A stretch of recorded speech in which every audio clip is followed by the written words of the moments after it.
오늘은 룻기 13번째 말씀 제목을 성문에서 이렇게 잡았습니다. 성문에서. 자, 오늘부터는 룻기의 마지막 장인 4장의 말씀을 전하도록 하겠습니다.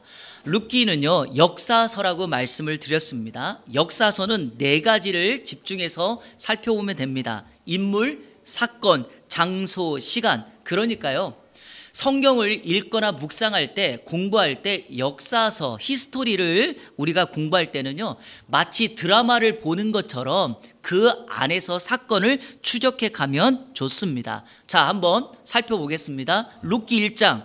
흉년의 때가 있었습니다.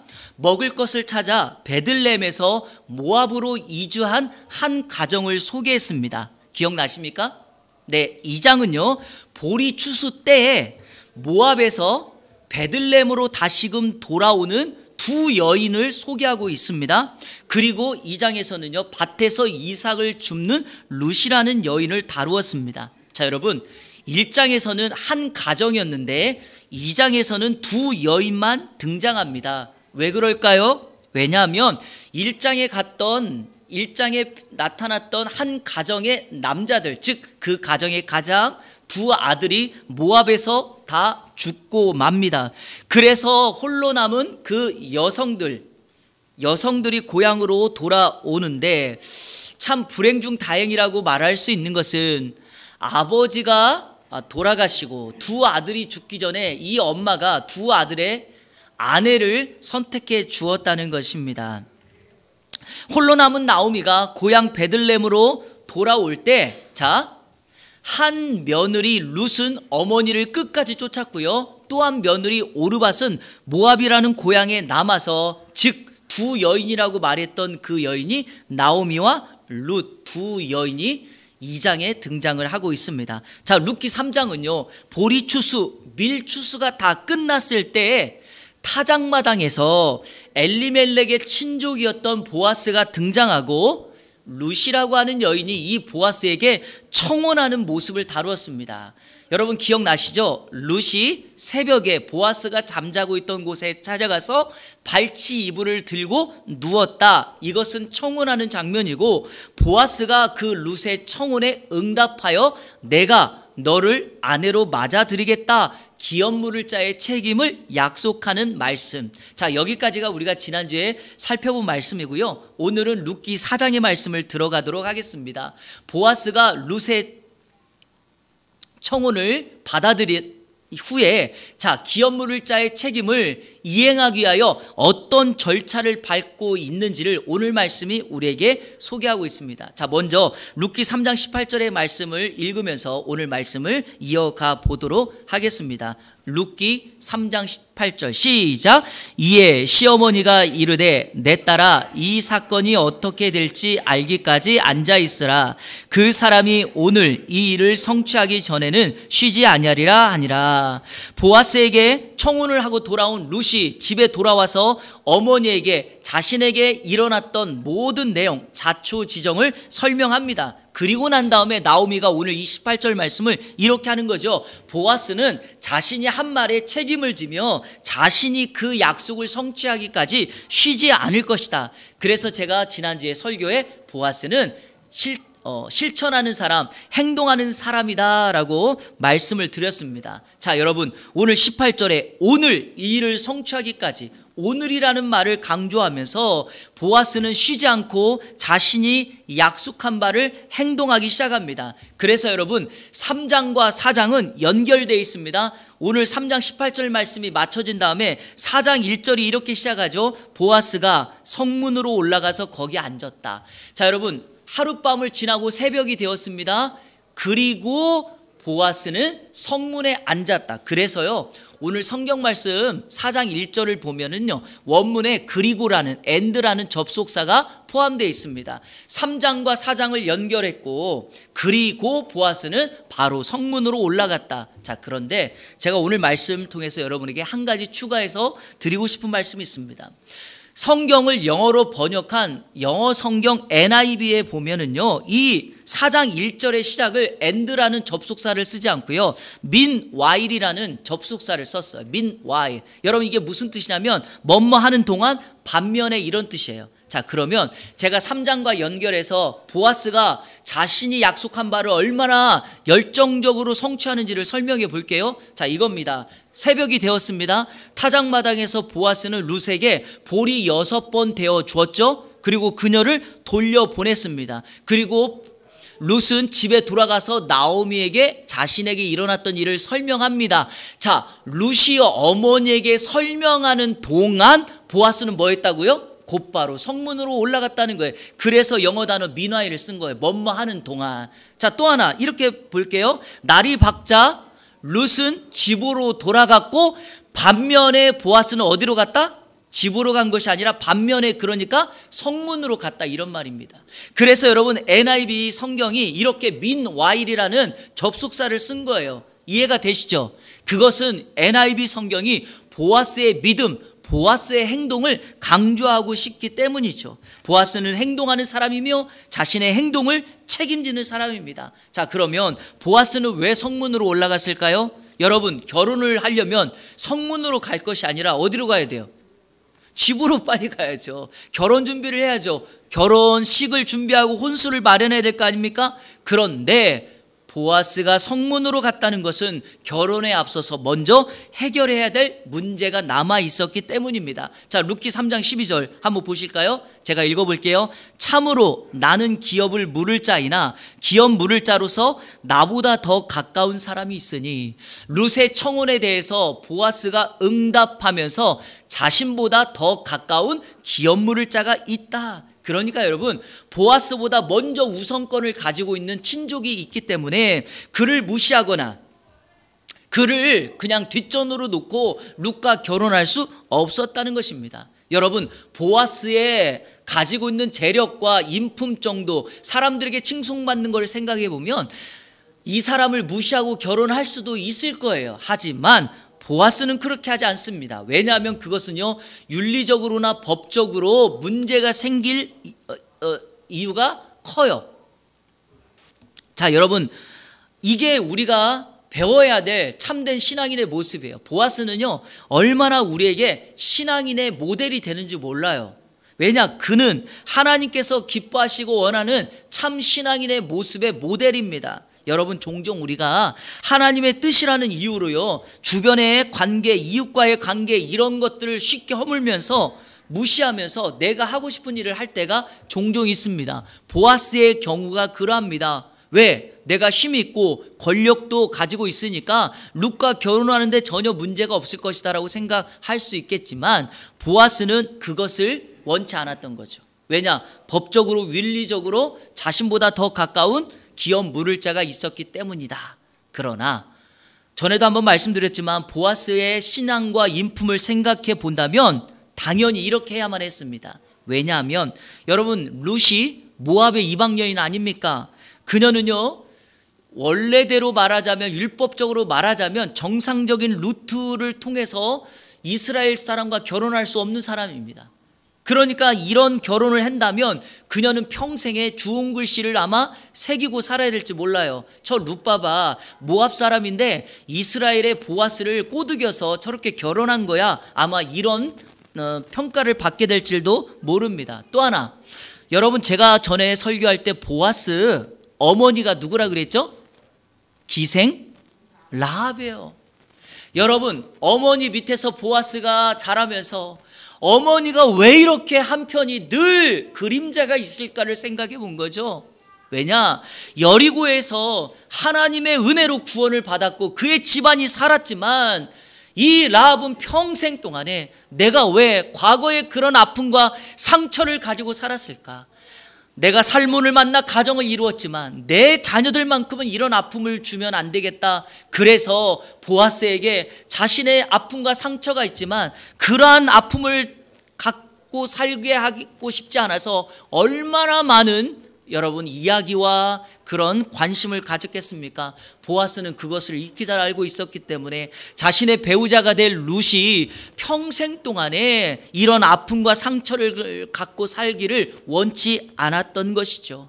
그래서 여러분, 법적으로 윤리적으로 해결하기 위하여 성문으로 간 것입니다. 여러분, 당시의 성문은요, 마을 입구에 넓은 장소로 되어 있습니다. 이곳에서는요, 대부분 사람들, 백성들을 재판하는 일이 여기에서 벌어졌습니다.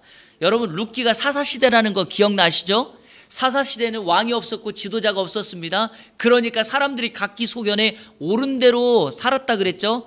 그러나 백성들을 재판하고 판결할 때가 되면 그 마을 성읍의 대표격인 장로들이 모여서 그 사람을 평가하고 어떤 사건에 재판을 내렸다는 것입니다. 그러니까 보아스가 집으로 가기 전에 성문에 가서 올라가서 머물러 있었던 것은 바로 이러한 재판, 기업 물을 자의 판결을 하기 위함이다라는 겁니다. 그래서 제가 오늘 설교 제목을 성문에서 잡은 거죠. 사랑하는 여러분, 성문에서라는 말을 여러분의 삶에 한번 모습으로 바꿔보시겠습니까?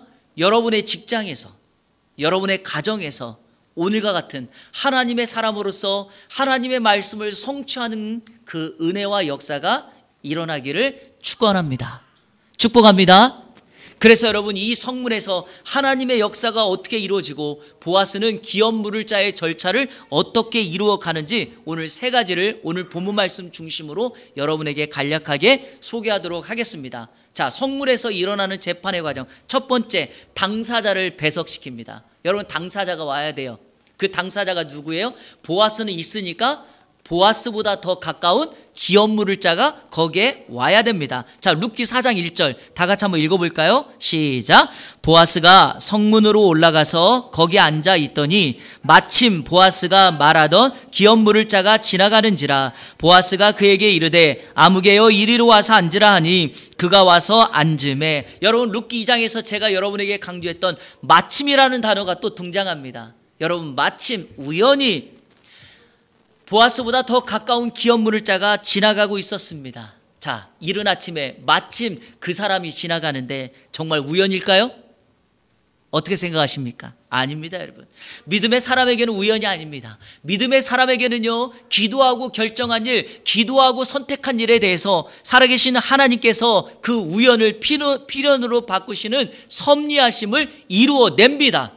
여러분들이 그런 사람 되기를 축복합니다.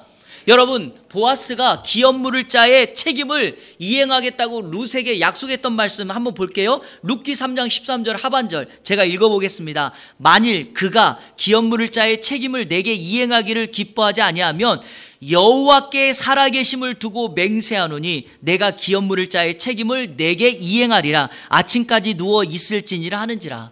보아스가 룻에게 약속하면서 했던 게 무엇입니까? 여호와의 살아계심을 두고 맹세한다는 거예요. 그러니까 보아스는 이것을 인간적인 마음으로 결정한 것이 아니라 하나님께 모든 역사와 사건을 올려드리는 겁니다. 기억하십시오.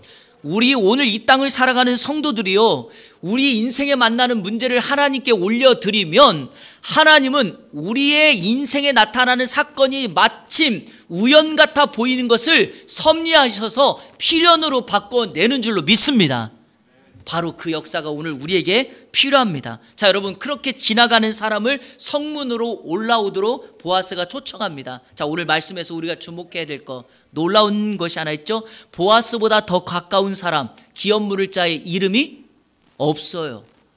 성경이 뭐라고 표현하는가? 아무개 이렇게 표현했어요. 추측하건대 보아스는 틀림없이 그 사람의 이름을 불렀을 거예요. 하지만 하나님께서, 성경의 저자가 그 사람의 이름을 아무개로 썼다는 것입니다. 여러분, 아무개, 이 아무개라는 히브리어 말 자체가 이름이 없다 이런 말이에요. 그러니까 이 말을요, 아무개를 우리 한국식으로 바꾸면 뭐죠?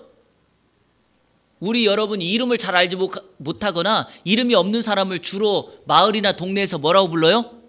어이, 아니면 그냥 우리 보편적으로 많이 불렀던 게 뭡니까? 개똥이, 이런 식이에요. 그러니까 이 사람은 이름이 없어요. 그냥 우리 한국식으로 개똥이, 어이 이렇게 불려지는 거죠. 그러나 이거는 이스라엘의 매우 치욕스러운 일입니다. 여러분, 이스라엘은요, 우리나라만큼 이상으로 이름을 매우 중요하게 생각합니다. 성경에 등장하는 하나님의 사람들의 이름은 다 시대를 반영하고요, 문제를 반영하고요, 가정의 믿음의 상태를 반영합니다. 엘리, 멜레, 나의 하나님이 왕이다. 그러면 여러분, 우리가 그 이름만 들어도 무슨 의미일까요? 아, 저 집안은 부모님이 신앙이 좋아서, 왜냐하면 이스라엘은 당시에 이름을 아버지가 짓거든요, 대부분. 그러니까 아버지가 믿음이 좋아서 자신의 아들을 하나님이 그 인생의 왕이라고 신앙 고백하고 있구나, 이런 식이에요. 그런데 여러분, 이름이 없다? 이것은 매우 치욕스러운 거죠. 그런데 성경이 이것을 의도적으로 사용했다니까요. 이유가 뭘까요? 그 이유는 이겁니다. 보아스보다 더 가까운 기업 물을 짜 이 아무개가 마땅히 자신이 해야 될 의무를 하지 않았기에 하나님도 성경도 그의 이름을 기억하고 싶지 않았다라는 뜻입니다. 사랑하는 여러분, 자, 제가 룻기 1장의 말씀으로 두 여인 나오미의 며느리를 소개했죠. 룻은 끝까지 어머니를 따라서 믿음의 조상이 되었고요. 오르바는 결국에 고향에 모압에 남았어요. 근데 여러분, 오르바를 어떻게 평가합니까? 그의 이름은 처음에는 어머니를 잘 따랐다가 나중에는 고향으로 돌아간 여인. 이것을 신앙으로 보면 오르바는 어떤 사람입니까? 처음에는 열심히 신앙생활하다가 나중에는 세상이 좋아, 물질이 좋아, 쾌락이 좋아서 하나님을 버리고 떠난 사람의 대표격이 오르바예요. 그러니까 우리가 오르바라는 이름을 딱 듣는 순간, 아, 배신자, 이런 느낌이 있어요. 그러나 룻, 그러면 끝까지 어머니를 붙여차서 예수 그리스도의 조상이 된 사람. 여러분, 이름은 이렇게 평가받는 거예요. 그러나 이 아무개는요, 자신이 마땅히 해야 될 그 일을 하지 않았기 때문에 이름을 기억하지 않습니다. 사랑하는 성도 여러분, 여러분의 이름 어떻게 불려지길 원하며 여러분은 사람들에게 어떻게 기억되고 싶으십니까? 저는 여러분들이 오늘 본문에 등장하는 아무개처럼 마땅히 해야 될 일을 하지 않는 그런 어리석은 사람 되지 않기를 소원합니다. 여러분, 김춘수 시인이라는 분 아시나요? 그분의 시 중에 꽃이라는 시가 있어요. 꽃. 더운 이 여름을 시작하는 이 즈음에 여러분에게 시 한 편을 소개합니다. 김춘수 시. 멋지지 않습니까? 반주까지 나오잖아요. 내가 그의 이름을 불러주기 전에는 그는 다만 하나의 몸짓에 지나지 않았다. 내가 그의 이름을 불러주었을 때 그는 나에게로 와서 꽃이 되었다. 내가 그의 이름을 불러준 것처럼 나의 이 빛깔과 향기에 알맞은 누가 나의 이름을 불러다오. 그에게로 가서 나도 그의 꽃이 되고 싶다. 우리들은 모두 무엇이 되고 싶다. 너는 나에게, 나는 너에게 잊혀지지 않는 하나의 눈짓이 되고 싶다. 여러분, 누군가 내 이름을 불러줬을 때 그 이름에 의미가 담겨지는 거죠. 여러분, 제가 이 설교를 준비하다가 이 꽃이 도대체 무슨 꽃이길래 그래 찾아보니까 동백꽃이더라고요. 여러분, 동백꽃 아시나요? 그 동백꽃이라고 하는 이름을 불러주기 전까지 그것은 동백이라는 이름을 가질 수 없다는 거예요. 마찬가지예요, 마찬가지. 하나님께서 저와 여러분을 불러주실 때 우리 이름에 의미가 생겨지게 되고 가치도 생겨지게 됩니다. 예수 믿기 전에는 허물과 죄로 죽었던 죄인, 사망에 빠져있던 인생이 예수 그리스도를 믿고 예수 그리스도의 은혜를 아는 순간 하나님의 자녀 된 거죠. 그러므로 더 이상 우리는 내 이름이 과거에 상처에 사망에 머물러 있는 이름이 아니라 보아스처럼 유력한 자로 이름이 빛나며 심지어는 예수 그리스도의 족보에 올라가는 룻과 보아스와 같은 아름다운 이름으로 불려지게 될 것입니다. 이번 한 주간 그 이름에 합당한 삶을 살아가는 우리 이 안에 성도님들 되시기를 주님의 이름으로 축원합니다. 보아스가 기업 물을 자의 책임을 이행하기 위하여 밟은 두 번째 절차, 그거는 바로 증인을 배석시킵니다. 자, 여러분, 당사자인 보아스와 아무개가 있죠. 자, 이제 이 재판을 해줄 증인이 필요한 거죠. 자, 여러분, 두 당사자가 만났기에 확증과 판결을 내려줄 증인이 오늘 본문 2절에 등장하죠. 바로 보아스가 장로님들 10분을 초청하는 겁니다. 자, 한번 2절 읽어볼까요? 시작. 보아스가 그 성읍 장로 10명을 청하여 이르되 당신들은 여기 앉으라 하니 그들이 앉으매. 자, 여러분, 1절과 분위기가 좀 달라요. 1절은요, 아무개가 이렇게 지나가고 있다가 보아스가 부른 거예요. 아무개 이리 올라와, 이렇게 부른 거고요. 이 장로 10분은 어떻게 해요? 보아스가 하인들을 청해서 모시고 온 거예요. 왜냐? 이 장로 10사람은 누군가 당시에 지도자가 없는 그때 성읍에서 칭찬받고 존중받는 영적인 지도자들입니다. 백성들을 평가하고 재판해야 될, 그래서 가능한 흠이 없고, 잘못이 없는 사람들, 가정을 잘 이끌고 영적 지도자로서 본이 되는 사람들입니다. 이런 의미에서 저는 우리 이 안에 모든 성도님들이 오늘 이 초청받은 10명의 장로님들처럼 사람들에게 공동체에 꼭 인정받고 존경받는 믿음의 사람 되었으면 좋겠습니다. 왜 10명일까요? 10명을 꼭 해야 된다는 법은 없어요. 하지만 보아스는요 10명을 청한 거예요. 그 이유는 이 재판이 완벽하다는 거, 10명으로 충분하다는 것을 알려주기 위하여, 또 하나 차후에 혹여라도 이 재판에 대해 발생하게 될지 모르는 여지를 완전히 차단시키는 겁니다. 만약에 한 명이나 두 명만 했다 그러면 그것 봐, 그때 그 두 명으로 부족했어, 이런 식이 될 거니까 10명의 장로님들을 초청하여 재판에 참여시켰던 것입니다. 10명이니까 이렇게 이해하시면 되겠어요. 여러분 미국식 배심원제도 있죠? 그런 식이라고 생각하시면 되겠어요. 자, 그렇게 해서 증인까지 배석시킵니다. 자, 보아스가 행한 세 번째 절차, 그것은 바로 이제 기업 물을 자의 책임을 하나하나 설명합니다. 사실 이 재판이 열리게 된, 성문에 모이게 된 이유가 이 기업 물을 자의 책임을 말하기 위함이죠. 자, 3절과 4절 길지만 다시 한번 우리 읽겠습니다. 시작. 보아스가 그 기업 물을 자에게 이르되 모압 지방에서 돌아온 나오미가 우리 형제 엘리멜렉의 소유지를 팔려함으로 내가 여기 앉은 이들과 내 백성 앞에서 그것을 사라고 내게 말하여 알게 하려 하였노라. 만일 내가 물으려면 물으려니와 만일 내가 물으지 아니하려거든 내게 고하여 알게 하라. 내 다음은 없느니라 하니 그가 이르되 내가 물으리라 하는지라. 아멘. 나오미가 엘리멜렉의 소유지를 팔려고 하며 그것을 보아스가 주도해서 진행하고 있는 모습입니다. 자, 먼저 한 가지 궁금증이 있죠. 나오미가 엘리멜렉의 밭을 팔려고 하는데 나오미에게 팔 땅이 있나요? 어떻게 생각하십니까? 자, 이것은요 제가 설교를 준비하다가 매튜 헨리라는 사람의 주석의 내용이 가장 설득력이 있어서 이거를 그대로 여러분에게 소개하도록 하겠습니다. 이런 의미예요. 엘리멜렉이 흉년으로 베들레헴을 떠났을 때 엘리멜렉도 이 베들레헴의 유력한 자였기 때문에 자신에게 속한 땅이 있었거든요. 그 땅을 저당 잡혀놓고 떠났다는 거예요. 팔고 떠난 것이 아니라 그 땅을 저당 잡혀놓고 떠났다. 왜냐하면 여러분 우리가 1장 말씀 전할 때 기억나시죠?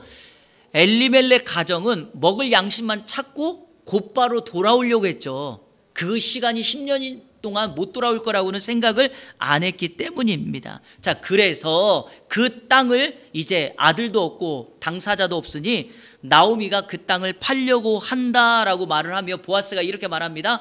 그 아무개에게 너가 가장 가까운 엘리멜렉의 친족이니까 너에게 우선권이 있다. 그리고 이렇게 말해요. 너 다음은 나고 그 외에는 없다. 그러니까 너나 나 둘 중에 하나인데 보아스가 이것을 강력하게 그 사람에게 강조하는 이유가 뭘까요? 내가 그것을 하겠다라는 것을 강한 의지를 그 사람에게 보여준 거예요. 우리가 이럴 때 하는 말이 배수진을 쳤다 이렇게 말을 하죠. 보아스는 배수진을 친 겁니다. 그런데요, 이 정도 되면 그 아무개가 그래 네가 물어 이렇게 말할 줄 알았는데 보아스의 생각과는 다른 양상이 벌어지는 거예요. 4절 하반절에 아무개가 뭐라고 말하죠? 이렇게 말해. 내가 모르겠다 이렇게 말을 한 거예요. 여러분 아무개의 이 말에 대해서 어떻게 생각하십니까? 아무개가 내가 모르겠다 그랬거든요. 아무개 이름이 왜 아무개라 그랬죠? 제가 이 기업 물을 자의 책임을 마땅히 이행했으면 그의 이름이 아무개가 되지 않았을 거예요. 그런데 결과적으로 그는 마땅히 해야 될 기업 물을 자의 의무를 하지 않았기 때문에 아무개라고 불려진 거예요. 그런데 여기 보니까 여기 4절에서는 왜 자신이 모르겠다라고 말했을까? 자, 여러분 이 사람은요 소위 말하는 계산적인 사람이에요. 그는 철저히 계산기를 두드린 사람입니다. 아무개는 자신에게 이 나오미가 팔아야 되겠다라고 한 땅을 자신이 갖는다면 어떤 유익이 있을까를 계산해 본 겁니다. 계산해 보니까 나오미는 이미 늙었어요. 자식도 없어요. 그러니까 내가 나오미와 결혼을 한다고 해도 자식을 낳지 못할 것이 뻔해요. 그러면 그 결과 엘리멜렉의 소유지가 내 것이 되고 나의 땅은 더 넓어질 거라고 생각을 한 것입니다. 이럴 때 우리가 사용하는 속담 혹시 아시나요? 한 가지만 알고 둘은 모른다 이런 거죠. 사물의 한 측면만 보고 두루 보지 못하는 어리석은 사람을 일컬 때 하는 말이에요. 아무개가 그래요. 왜냐? 5절을 다 같이 볼까요? 5절 시작. 보아스가 이르되 내가 나오미의 손에서 그 밭을 사는 날에 곧 죽은 자의 아내 모압 여인 루색에서 사서 그 죽은 자의 기업을 그의 이름으로 세워야 할지니라 하니, 이 말을 듣고 아무개가 깜짝 놀란 거예요. 내가 모르겠다라고 말했는데 보아스가 그 다음에 이 말을 한 거예요. 그래 좋아, 내가 기업을 물으려면 모압 여인, 모압의 이방 여인 룻과 결혼해서 애를 낳아가지고 그 애의 자손을 이어줘야 되고, 그 내가 산 땅이 그 자손의 이름이 될 거야. 너 것이 아니라 그 자손의 이름이 되는 거야. 이렇게 말을 했거든요. 이것을 기업 물을 자의 제도, 고엘 제도라고 말합니다. 자, 여러분, 고엘 제도, 기업 물을 자에 대해서는 다음 주에 제가 이 기업 물을 자에 대한 내용만으로 다음 주에 여러분에게 말씀을 전하도록 하겠습니다. 다음 주에 그 내용은 설교하기로 하고요. 자, 그랬더니 이 아무개가 어떻게 반응하는가? 6절입니다. 자, 우리 6절 다 같이 읽겠습니다. 시작. 그 기업 물을 자가 이르되 나는 내 기업에 손해가 있을까 하여 나를 위하여 물으지 못하노니 내가 물을 것을 내가 물으라. 나는 물으지 못하겠노라 하는지라. 보아스의 말을 듣고 아무개가 어떻게 말합니까? 자신의 우선권을 포기합니다. 그런데 여러분, 이것은요, 우선권만 포기하는 게 아니에요. 하나님께서 정하신 기업 물을 자의 책임을 거부했던 겁니다. 자, 그러면 왜 이 아무개는 기업 물을 자의 책임을 포기했나요? 성경이 이렇게 말하죠. 자신의 기업에 손해가 있을까 해서. 자신의 기업에 손해가 있을까 봐 기업을 물으지 않았다라는 겁니다. 자, 정말 그럴까요? 여러분, 정말 그럴까요? 이 땅에 예수 믿는 수많은 사람들, 성도들 가운데 하나님 앞에 교회에 좀 더 깊이 헌신과 충성을 하지 못하는 이유가 뭔지 아십니까? 내 기업에 손해가 있을까 봐예요. 그러니까 여러분, 적당히 그 정도까지만 헌신합니다. 왜? 더 이상 하는 건 큰 손해라고 생각하기 때문에. 그래서 어떤 일에도 엄두를 내지 못해요. 어떤 사람은 흉내도 내지 못할 때가 많습니다. 그러나 여러분, 제가 간곡하게 말씀드리지만 그건 기우일 뿐입니다. 아무개를 보아도 그렇고요, 손해를 생각하는 성도들을 보아도 그러합니다. 여러분, 기업을 물으지 않고 일단 물은 것이 아니라 염려만 하지 않습니까? 충성도 해보지 않고 많은 사람들이 이미 포기해버립니다. 단기 선교 한 번도 가보지 않고 힘들어합니다. 봉사도 해보지 않고 도망가기 일쑤입니다. 여러분, 해보지 않고 염려하니까 그 충성의 단계를 올라서지 못합니다. 제가 오늘 설교를 마무리하면서 왜 이런 일들이 벌어질까, 정말 그게 손해일까라고 하는 부분을 제가 사랑의 관점으로 설교 마무리를 짓도록 하겠습니다. 혹시 이런 말 들어보셨나요? 사랑은 계산하지 않는다. 들어보셨나요? 우리 집사님들이 이런 사랑 해보셨나요? 정말 누군가를 사랑하면 계산하지 않아요. 그래서 김창옥 교수님이라는 분, 자기소통 전문가 있잖아요. 그분 이야기 들어보니까 누군가를 사랑하면 몸에서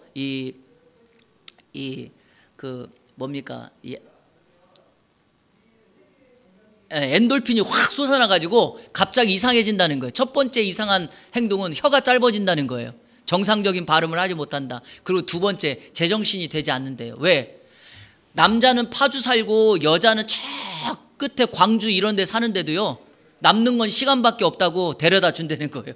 12시가 넘는 시간에. 이게 계산하지 않으니까 가능한 일 아닙니까? 만약에 여러분 사랑을 계산했다 그러면 어떤 일이 벌어집니까? 원금 회수하려고 그래요.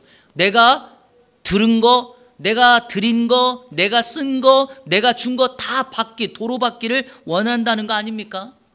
그런데 제가 왜 사랑의 관점으로 이것을 여러분에게 말씀을 드린가? 바로 하나님의 사랑이 그러하기 때문에 그래요. 사랑하는 여러분, 하나님을 향한 우리의 사랑은 계산을 뛰어넘습니다.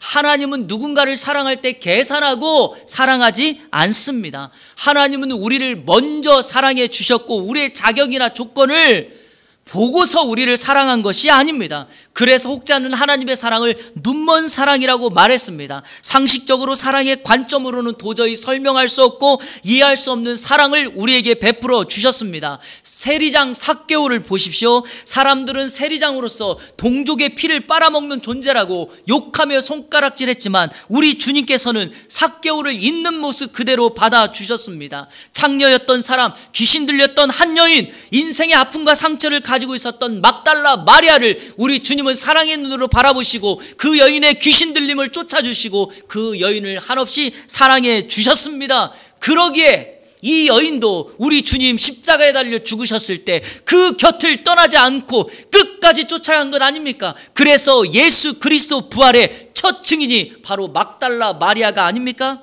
비단 성경의 인물만 그렇습니까? 휘튼 대학을 수석 졸업하였던 짐 엘리엇이라고 하는 이 사람, 파격적으로 교수직의 제안을 받았지만 그는 그 교수직 제안을 내려놓고 에콰도르의 선교사로 떠납니다. 그런데 비행기를 타고 내렸을 때 한 번도 제대로 된 복음을 전해보지 못하고 그 인디언이 던진 창끝에 죽고 맙니다. 여러분, 자신이 입을 손해, 그리고 자신이 당면할 이 여러 가지의 그 손해를 계산하고 생각했다면 에콰도르의 교수직을 내려놓고 선교사로 갈 수 있겠습니까? 결코 그런 일은 일어나지 않았을 것입니다. 그러나 그 한 사람의 순교 때문에 에콰도르의 복음화는 이루어지지 않았습니까? 아시아의 작은 나라, 절망과 질병으로 고통당하고 있던 조선이라고 불려지는 그 나라에 그 조선이라는 나라를 소개받고 가슴이 뜨거워졌던 언더우드 선교사가 가본 적도 없고 언어도 다르고 음식도 다르고 문화도 다른 모든 것을 다 뒤로하고 계산하지 않고 자신의 인생을 걸고 이 조선 땅에 배를 타고 와서 자신의 손해와 어려움을 내려놓고 복음을 전했더니 여러분, 그 절망의 조선의 작은 나라가 오늘과 같은 경제 대국 복음화를 이루지 않았습니까? 만약 언더우드 선교사님이 자신의 모든 생애를 계산했다면 오늘과 같은 사건은 이루어지지 않았습니다. 오늘 본문의 보아스를 보십시오. 보아스가 아무개처럼 자신에게 임할 손해, 어려움을 계산했다면 모압 여인, 그 여인 룻을 자신의 아내로 맞이할 수 있었겠습니까? 그러나 그 손해를 뒤로하고 모압 여인을 기업물을 자의 책임을 다하여 아내로 맞아들였더니 여러분, 보아스와 룻이 다윗의 증조부가 되고 그 보아스와 룻을 통하여 예수 그리스도가 이 땅에 태어나는 족보에 그의 이름이 오르지 않았습니까? 보아스 같은 사람, 언더우드 같은 사람, 짐 엘리엇과 같은 사람, 세상은 바보라고 부릅니다. 그러나 여러분, 우리 하나님은 그 어리석은 결정에 그 사람의 헌신을 기억하고 그의 이름을 별처럼 빛나게 하지 않습니까? 성경에 보아스, 룻의 이름을 기록하여 오늘도 그리고 앞으로 대대에도 보아스와 룻의 이름을 영원히 기억하지 않겠습니까? 자, 이제 우리 차례입니다. 성도 여러분, 나에게 임할 손해만을 생각하여 염려하고 마땅히 행할 일을 하지 못한다면 여러분, 우리의 이름은 아무개로 전락하고 말 것입니다. 그러나 우리가 주님을 위하여 손해를 뒤로하고 마땅히 해야 될 하나님의 나라와 하나님의 말씀의 그 확장을 위하여 달려나간다면 저와 여러분을 통하여 보아스처럼 룻처럼 그리고 하나님의 자녀라는 이름에 합당한 영광의 삶을 날마다 살아가게 되지 않겠습니까? 오는 이번 한 주간 하나님의 자녀로서 우리에게 주어진 이름에 합당한 모습으로 살아가 이 지역사회를 변화시키고 가정을 섬기는 우리 이 안에 모든 성도님들 되시기를 우리 주 예수 그리스도의 이름으로 축원합니다. 아멘. 우리 같이 결단의 찬양하는데요, 위대하신 주, 위대하신 주, 그의 이름을 우리 높여드리겠습니다. 그의 이름을 높이면 우리의 이름도 그 이름을 닮아가게 될 것입니다. 빛나는 왕의 왕 함께 찬양하겠습니다.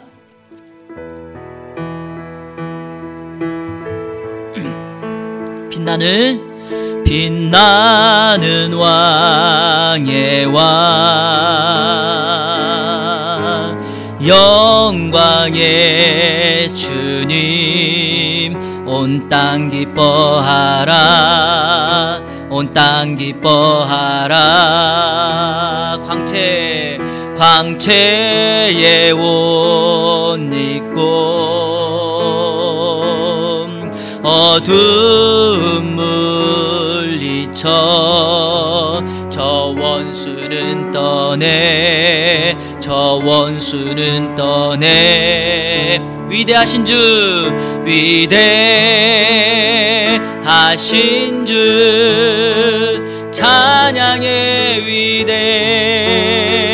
위대하신 주 모두 알게 되리라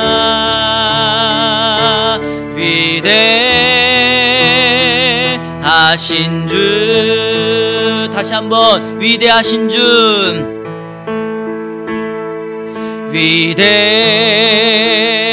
위대하신 주 찬양의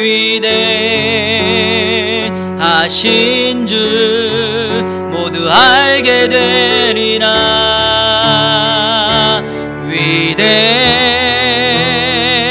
위대하신 주 우리 2절 찬양하겠습니다. 영원한 주의 주 영원한 주의 주 시간의 주관자 시간의 주관자 알파와 오메가 알파와 오메가 삼위 하나님 삼위의 하나님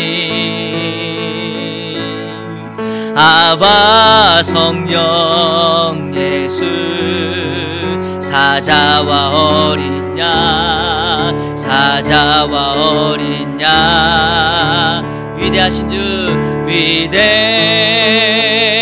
위대하신 주 찬양의 위대하신 주 모두 알게 되리라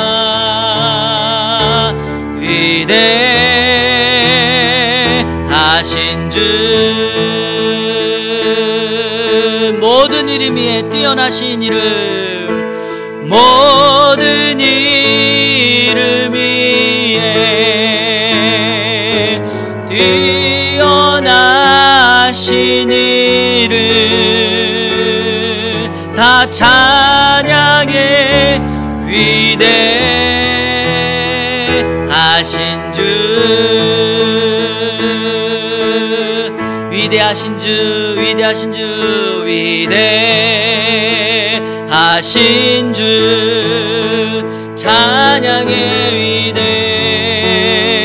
위대하신 주 모두 알게 되리라 위대하신 주 아멘. 여러분 우리가 선포하고 알려야 될 이름이 바로 위대하신 주 예수 그리스도입니다. 저는 이렇게 생각해요. 하나님께서 이 세상의 복음화를 이루려면 왜 못하겠습니까? 하늘에 불을 내리고 각 지역마다 다양한 방법으로 할 수 있겠죠. 그럼에도 불구하고 하나님께서 그렇게 하지 않는 이유는 바로 곳곳마다 하나님의 사람이 있기 때문이죠. 보아스와 룻과 같은 이름을 가지고 있는 하나님의 자녀들, 하나님의 사람이 있기 때문이죠. 그러니까 사사시대에도 온통 어둠의 시대에도 보아스와 룻을 통하여 그 어둠의 시대가 빛나는 역사가 일어나는 겁니다. 혹자는 말합니다. 우리가 살고 있는 시대가 지금 제2의 어둠의 시기라고. 기독교의 능력은, 복음은 이제 더 이상 힘이 없다고 말합니다. 아니요, 그렇지 않습니다. 오늘도 동일하게 위대하신 주님을 선포하기 원하며 그 주님을 따라가는 하나님의 사람, 보아스와 룻과 같은 이름을 가지고 있는 사람이라면, 그리고 마땅히 우리가 손해를 뒤로하고 주의 말씀을 쫓아 나아가는 하나님의 사람이 있다면, 하나님은 그 사람을 영원히 기억하고 그 이름을 잊지 않을 것입니다.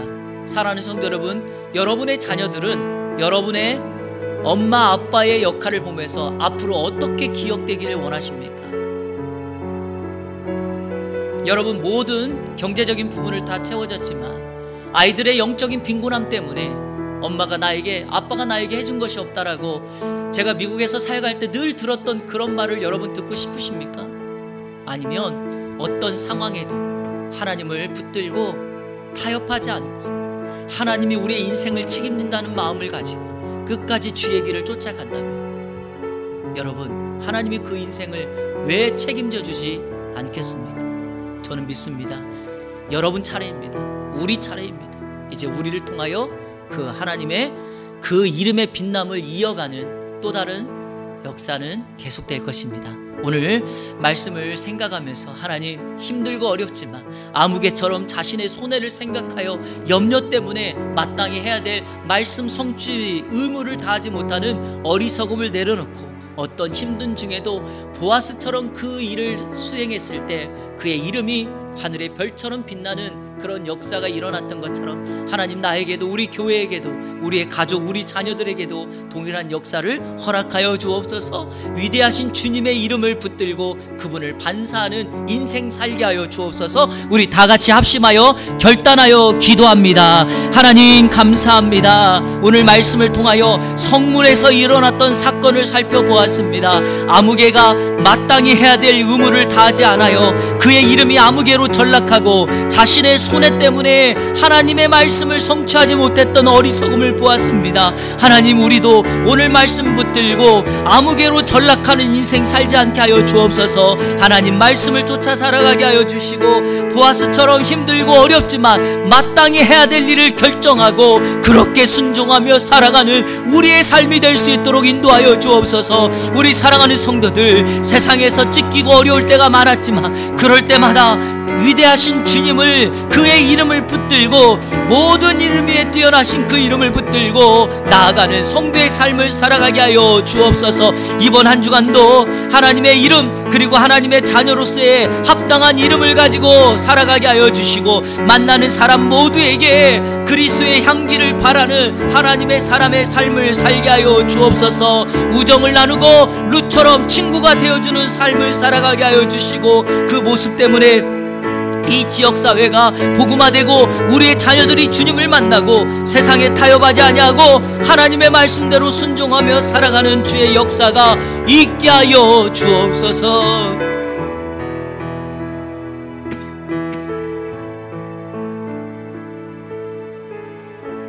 살아계신 하나님 아버지, 감사합니다. 오늘 말씀 성문에서 일어났던 사건을 살펴보았습니다.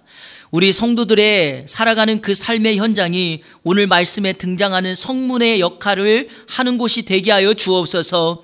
아무개처럼 마땅히 해야 될 일을 하지 않아 이름이 잊혀지고 사라지는 어리석은 인생 살지 않게 하여 주시고 우리 사랑하는 예안의 모든 성도님들 한 분 한 분 보아스처럼 룻처럼 손해가 일어날지라도 마땅히 하나님의 말씀대로 뜻대로 세상에서 타협하지 아니하고 살아가는 하나님의 자녀의 모습 그대로 살게 하여 주옵소서. 이번 한 주간 승리의 삶을 살게 하여 주시고 감사의 조건이 많아 우리의 감사가 많은 사람들에게 전염되는 주의 역사가 있게 하여 주옵소서. 예수 그리스도의 이름으로 축복하며 기도하옵나이다. 아멘.